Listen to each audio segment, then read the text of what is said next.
the last few minutes of Andy's game. He's looking a little bit tired, but he's already got two.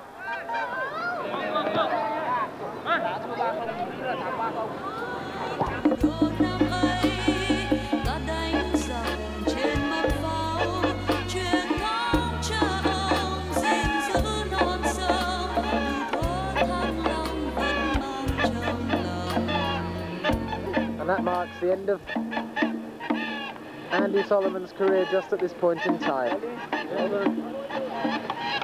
A very convincing victory of 3-0.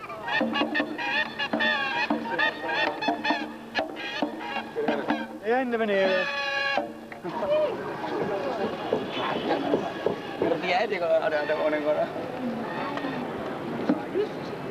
Where? Oh, so right, great place. That's a great idea. Yeah, all right, Solomon.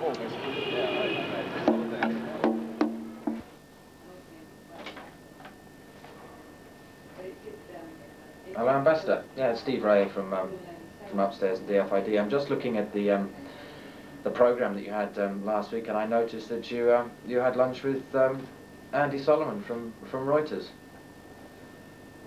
Yeah. Okay. Well, I just wanted to say that yesterday was his last match in the National Stadium. He's got a couple of fairly reasonable goals, but after 7 years of playing for the Hanoi Capitals, he's now leaving to go to Singapore. I didn't know him that well. I've actually, due to my knee injury, I've actually spent more time watching him, and it's been quite illuminating to see some of the plays that he's renowned for. Though, in all honesty, probably his attitude on the field is something that I remember more than his footballing skills. Andy was never short of a few words. Choice words, both for the opponents and the referees. I remember one in particular against the Russian-French side, where apparently he had a bit of water kicked in his face, but a bit of a wussy excuse, if you ask me, and he just started to lash out and F and blind and whatever. But I just wanted you to know that he is on his way out now.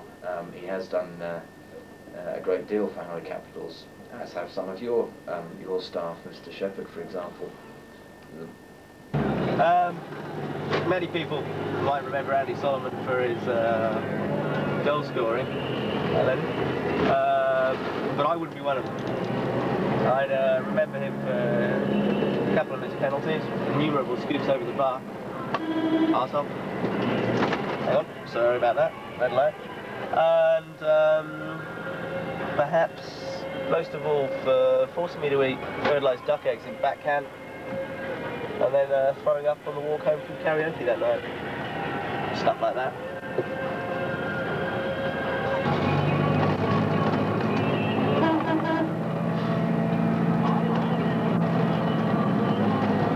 Okay, 180 odd appearances, 60 odd goals.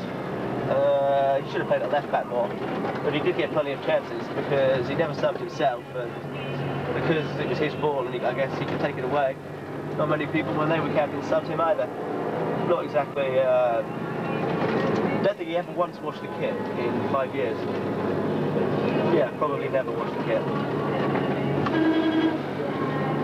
Okay, I got that. But all in all, 7 years, sterling contribution to the club. Probably would have collapsed without him. What would we have done without him? I'm sure we're all going to really miss him. That's great. All right, it's off. Okay, that's off. Yeah.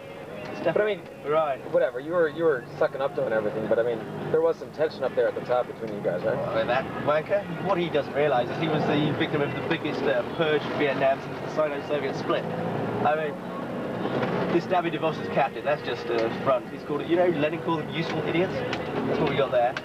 Basically, I was giving him all the hassle, messing up his visa, making sure he only had 4 months at the end, making him out as quick as I fucking could. Finally, the bastard's gone. Well, why are you putting the camera for? No, it's on pause. I'm just it's on pause. Yeah, he's out of here. You purged him. I mean, was the ambassador involved, or was it? Yeah, shit. This is a one-way street. I'm going the wrong way. The ambassador. Yeah, everyone had a hand in it. I mean, it's from the top, huh? From the top. Yeah. I mean, all that troika nonsense. He was absolutely don't look man in this troika. Yeah, right.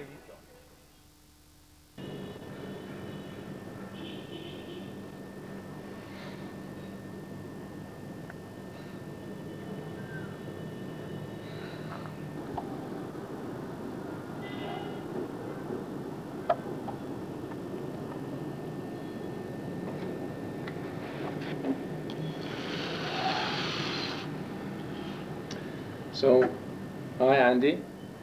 Too bad you can't smell it. I thought that I should use my 1 minute properly, and I decided to teach you how to use this tobacco properly, because I guess when you're in Singapore you will become desperate for tobacco, and you might as well try to find where you can buy it. And first you need to prepare this bowl properly. Big, nice piece of Nordic tobacco. Smells nice. And then, when you've done that, you dry your lip, and you do like this, and then you stuff it in like this. And then you can have a good time. And you don't have to pollute your lungs and the environment around you. Particularly Singapore. Especially in Singapore, yeah. And I think perhaps the Swedish missionaries or the church there would have some tobacco. So if you need some further advice, you can send me an email and I will explain in detail how you do it. And I said it to you several times before. I enjoyed every minute being together with you. Now we've gone sentimental. and good luck. Hope to see you in Singapore. Well, what can I add to this expression of sentiments from Oystein?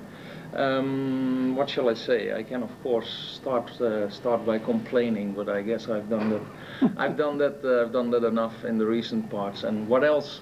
I mean, there's not so much more to explain anymore, except for the fact that you claim to be top scorer while you're never scoring any goals, except for your last game. But then, of course, 10 people were continuously putting you up with chances, and you finally managed to score 2 of them.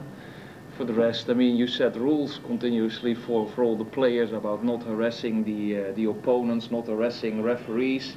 And as you probably know yourself best, I mean, you're the best one in breaking them as well.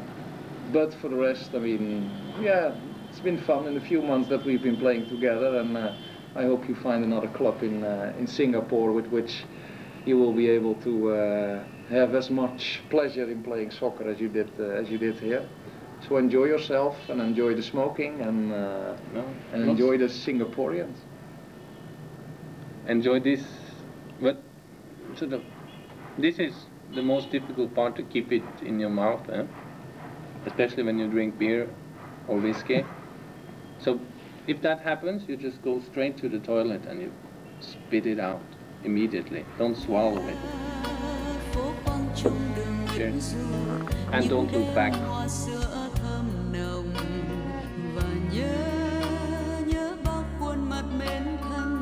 đã quen bước chân giọng nói ôi nhớ